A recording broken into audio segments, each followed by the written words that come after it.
Olá, muito bom dia. Chegou a sexta-feira. Obrigado pela sua audiência e principalmente pela sua companhia. E a gente começa esta edição do Noticidade Manhã com a movimentação do trânsito na região. E quem vai nos trazer as informações atualizadas é a repórter Andréia Trevisan, que hoje está ao vivo, melhor dizendo, na Praça das Bandeiras, em Sorocaba, na Avenida Afonso Vergueiro, onde ontem, no final da tarde, no começo da noite, ocorreu uma manifestação com centenas de pessoas que protestaram contra o aumento da passagem de ônibus na cidade. Bom dia, Andréia. Como é que está a situação por aí? Houve depredações ou o protesto foi pacífico, aparentemente? Bom dia.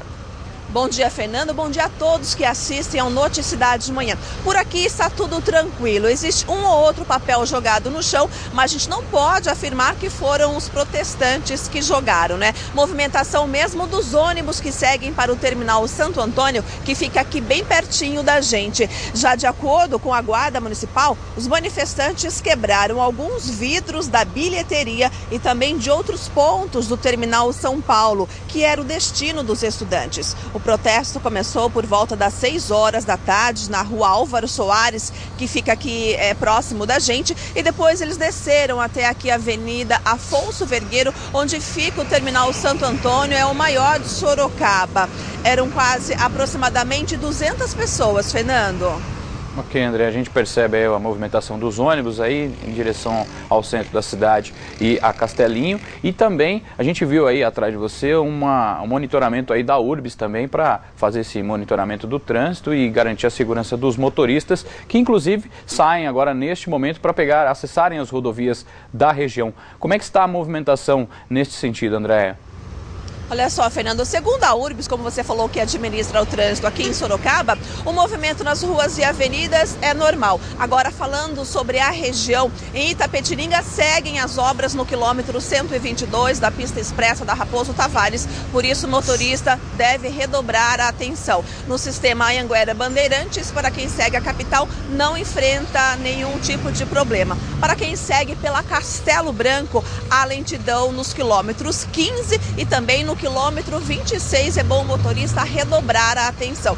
Em relação ao rodízio municipal de veículos na capital, no centro expandido, hoje estão proibidos circular veículos com placas 9 e 0. A restrição é das 7 horas da manhã, portanto já começou até às 10 horas da manhã. E depois à tarde é das 5 da tarde até às 8 horas da noite. O valor da multa, como a gente fala todos os dias, é R$ 85,12 e ainda o motorista soma 4 pontos na carteira. Fernando. Ok, André, obrigado pelas informações iniciais. Daqui a pouco a gente volta. Então, para o motorista que vai no sentido São Paulo pela Castelo Branco, entre os quilômetros 26 e 15, ali nas proximidades de Barueri, naquela zona industrial, precisa ter um pouco mais de atenção, diminuir a velocidade e com mais cautela para evitar acidentes.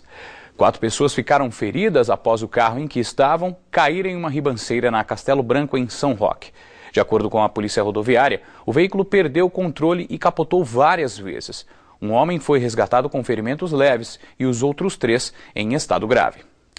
Depois das informações do trânsito, é hora de conferir o destaque do São Roque Notícias desta sexta-feira, dia 14 de junho.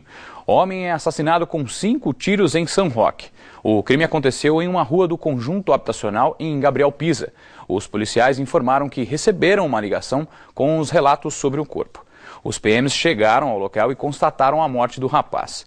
A vítima é Rafael dos Santos Vieira, de 30 anos. Na mesma rua onde ele foi encontrado, a polícia apreendeu uma moto. Uma equipe do Instituto de Criminalística da Polícia Civil de Sorocaba esteve no local para realizar a perícia.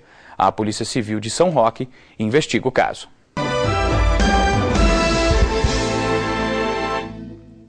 Foi encontrado no bairro Carafá, em Votorantim, o carro usado na explosão de 9 caixas eletrônicos em 2 agências bancárias em alumínio. Segundo a polícia, dentro do veículo foram encontrados mais de R$ 4.500 em dinheiro, além de 4 gavetas de caixas eletrônicos. Do lado de fora, no chão, havia uma dinamite que foi detonada pelo Grupo de Ações Táticas Especiais, o GAT. Até agora, ninguém foi preso e o veículo foi guinchado. O Tribunal de Justiça de São Paulo aumentou em mais 30 anos de prisão a pena do homem que matou a facadas 2 crianças de 9 e 10 anos em Sorocaba. A decisão foi tomada depois de um recurso do promotor de justiça Carlos Alberto Scaranci Fernandes. O crime foi em 2011 e o condenado, o Wellington Temistocles, tinha sido condenado inicialmente a 30 anos de prisão. Ele confessou que estava sob o efeito de drogas quando cometeu o crime.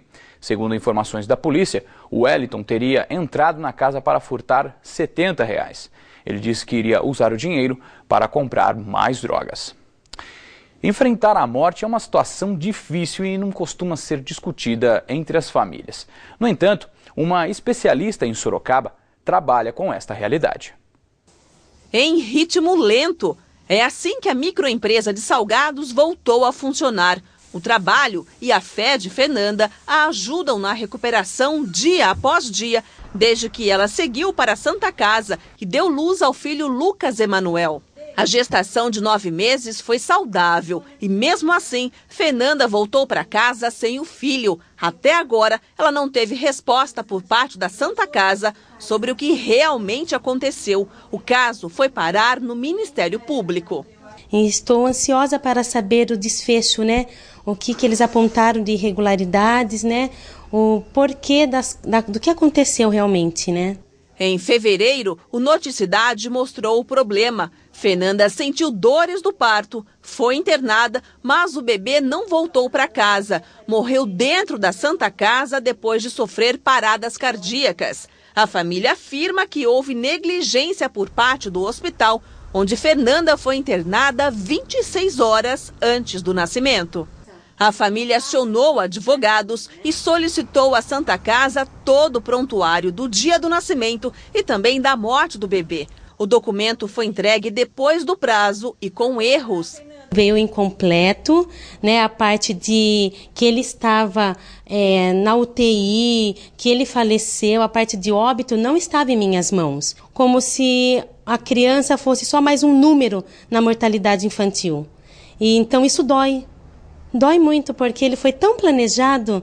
Fernanda segue em luto pela perda do filho. Tiraram o meu direito de ser mãe por uma negligência, por um erro que agora ninguém quer assumir. A perda de um filho é uma das dores mais fortes, segundo esta psicóloga especialista em luto. A primeira dor seria a perda de uma mãe, né? Perder um filho ou uma filha.